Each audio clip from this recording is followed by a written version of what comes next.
Did the Jehovah's Witnesses predict the end of the world in 1975? According to them, they didn't, but they're lying. My name is Amber. I grew up in the Jehovah's Witness cult. I spent almost 40 years in it, and I'm fifth generation, sharing my experiences to hopefully help and encourage others. 1975 was the last year that they made the embarrassing error of predicting the end of the world.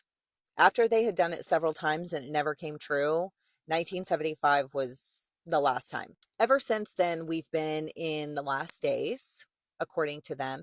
And according to Stephen Lett, governing body member Stephen Lett, he said we are in the final part of the final part of the last days. I think that's how he put it. The final part of the final part of the last days. Are making clearer than ever that we're living in the final part of the last days, undoubtedly the final part of the final part of the last days, shortly before the last day of the last days.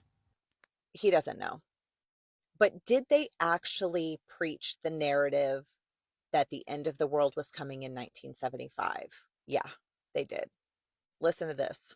Well, now, as Jehovah's Witnesses, as runners, even though some of us have become a little weary, it almost seems as though Jehovah has provided meat in due season, because he's held up before all of us a new goal, a new year, something to reach out for, and it just seems it's given all of us so much more energy and power in this final burst of speed for the finish line.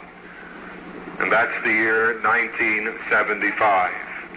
So then what happens in 1976 when nothing happened?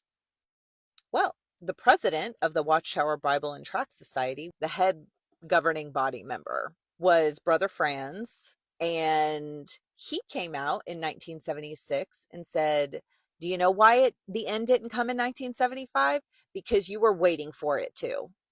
Oh, okay. But didn't you tell everybody that it was coming?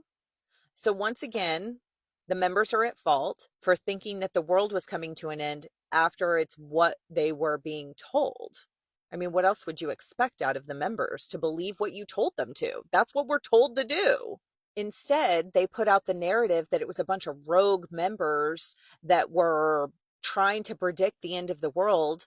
And according to my grandmother, she's like, people are buying up houses and boats and this and that. But the real truth is that so many people were getting rid of their things. They were selling their material possessions and they were donating the money to the organization. And in 1976, do you think they got a refund on any of that? Come on now. You know better than that. This organization hurts people. It makes false prophecy. And then when it doesn't come true, they just gaslight you into making you believe that you falsely believed something that they never told you. Same thing just happened with the beards recently. They came out and said, oh, we needed to clarify this because a lot of people have gotten it wrong. So why were people getting their privileges taken away or not being promoted to getting privileges in the congregation because of a beard? It's because it was a rule, and we all know it. They'll just deny it now due to cognitive dissonance, but that's another story.